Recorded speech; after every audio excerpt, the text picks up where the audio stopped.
What's up, everyone? Brent here. Before we get into everything regarding Ghostwire Tokyo, I thought I'd let you in on some of my thought processes when it comes to reviewing video games. To start, I don't go into a game with the mindset of, I'm going to be looking for things to hate. My goal is to always approach the game as if I'm a teenager playing it and I have no intention of reviewing it at all. As I play the game, I let the things that bother me come to me naturally. I take mental note of those things and then I decide if I want to write a review on it or not. Furthermore, if I do decide to write a review on a game, I don't start the script for the review until it's been at least a week since I've completed the game. I have to let the game sink in, and I have to decide if my criticisms are valid. For example, I did a review for Neo: The World Ends With You, and I wrote it fairly quickly after completing the game. However, upon further reflection, I feel as if I was too harsh on the game, and this is what prompted me to make sure that I wait a week before writing a review for a video game. I bring all this up because I almost didn't follow this rule for Ghostwire Tokyo. The day after I finished the game, I sat down at my computer ready to write the review, but I was having a hard time finding the right words to say. And the words that I was writing were all coming off as negative, and I don't really think Ghostwire Tokyo is a bad game. I was simply frustrated because I had spent the entire previous day grinding out all of the collectibles that were in the game, and that left a bad taste in my mouth. We'll touch more on the collectibles later on in this review. Anyways, I put the review down to allow myself time to reflect, and now here we are, and I'm ready to talk about Ghostwire Tokyo. A few months ago, I put out a video where I talked about being super excited for this game, but I'm just going to come out and say it. Ghostwire Tokyo is a hot mess of a game with a lot of wasted potential, and to be perfectly honest, I'm fairly disappointed. This doesn't mean that I dislike the game in the slightest. Even if something is a hot mess, it's still hot. Seriously though, there's a lot to like about this game, but there's a lot to dislike about it as well. Hello everyone, my name is Brent, and this is my review for Ghostwire Tokyo. Ghostwire Tokyo is truly an enigma of a game. There is no single part of this game that excels over another, and there is no single part of this game that is worse than another. Let me explain. Usually in a lot of games, there's a part of the game that makes it worth playing. For example, you're probably not going to play The Last of Us for its gameplay, you're going to play it for its story and characters. And you're not going to play a game like Scarlet Nexus for its story, but rather for its gameplay. Don't get me wrong, I like the story for Scarlet Nexus, but the gameplay was where it was at with that particular game. Ghostwire Tokyo, however, doesn't seem to have a part of the game that is just really good and makes the game stand out. Everything is rather mediocre. But Ghostwire Tokyo is mediocrity at its finest, and just like Destiny 1 back in 2014, Ghostwire Tokyo is one of the best mediocre games I've ever played. Let's begin with the story for Ghostwire Tokyo.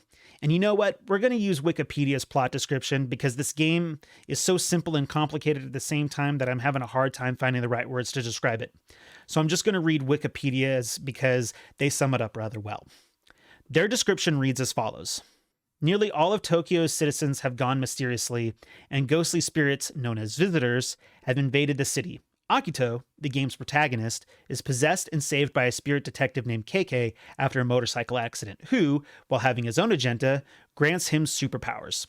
As Akito combats the visitors haunting the city and catching yokai to grow stronger, he encounters a group wearing Hanya masks, pardon me if I'm saying that wrong, who may unveil the mystery behind the strange events in Tokyo, one of which is the kidnapping of Akito's sister to host a ritual to give birth to a new world full of ghosts and ghouls.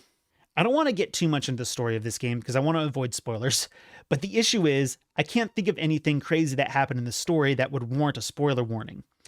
If I had to pick a part of this game that I liked the most, it was its story. There definitely is something there, but I also feel like Tango decided to cut a bunch of its story in favor for other things to go in the game, or they forgot to put it in altogether.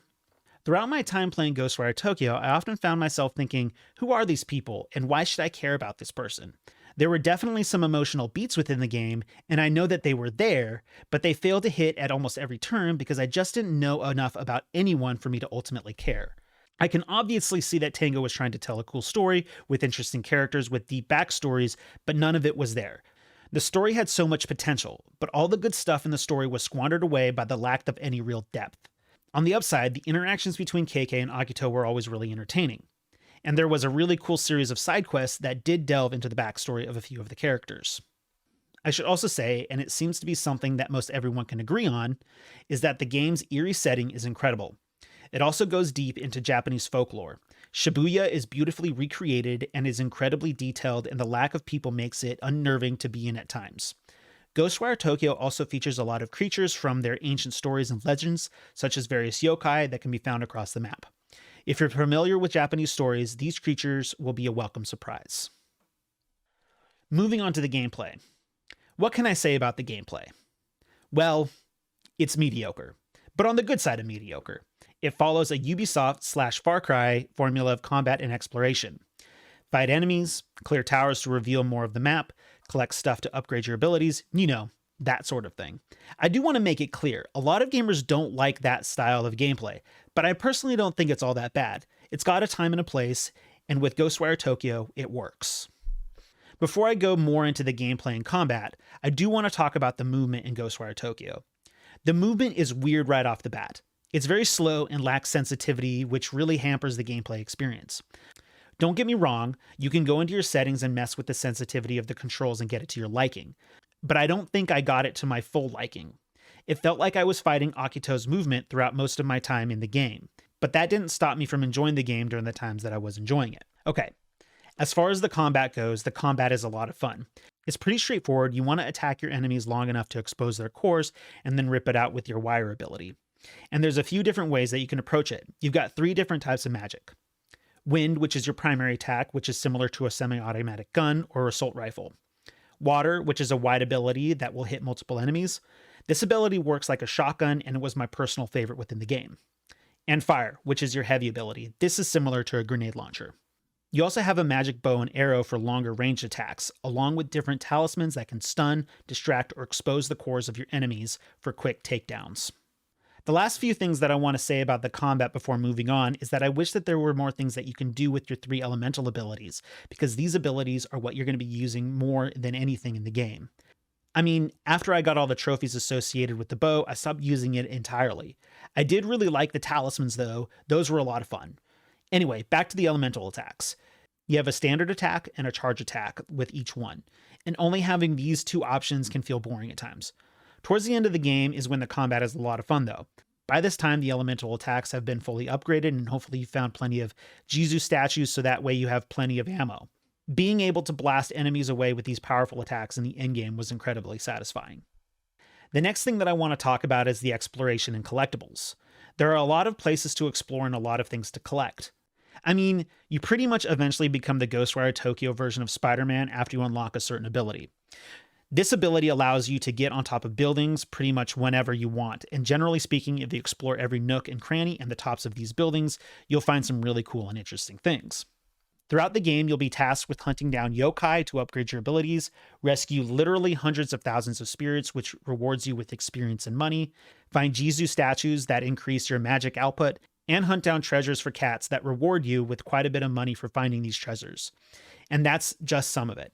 You can also find KK's investigation notes, audio recordings, outfits, and music tracks. With that being said though, all of the collecting that I had to do was exhausting and oftentimes felt incredibly monotonous. I should say something though, because I feel like I've been rather negative when it comes to this game. I need to make it abundantly clear. I like this game. This game was a lot of fun.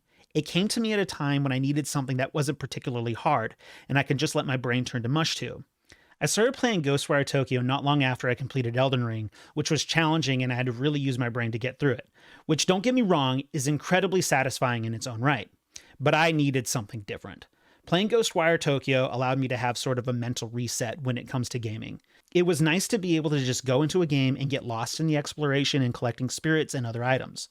This game is the very definition of monotony, but it is monotony at its finest, and it's a great game to play when you need a reset.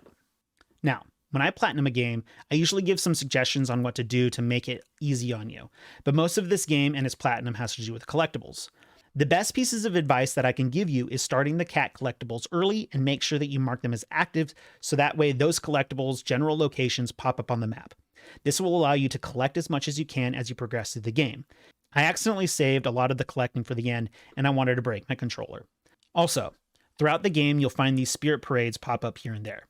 And I highly recommend doing them when you see them because they are needed for finding all the spirits. They pop up randomly and they're not really hard to do. Also, equip beads that help you locate spirits. These were a lifesaver during my spirit cleanup. That's pretty much it. Now, let's wrap this thing up, shall we? As I've mentioned frequently in this review, Ghostwire Tokyo is mediocrity and monotony at its absolute finest. It's a great game to let your mind melt to as you run around the map trying to collect all the crap that's out there. However, if you're a gaming connoisseur who only likes the finest of games, this game isn't for you. The story is interesting but lacks any real development or depth, and you'll go crazy with its rather repetitive gameplay loop. On the flip side, it's filled with a lot of awesome Japanese folklore Easter eggs that are littered on the beautiful map with an eerie aesthetic. Anyways, I hope you enjoyed my review for Ghostwire Tokyo, and if you did, please consider liking and subscribing so you can see more videos just like it. Until next time, everyone, take care.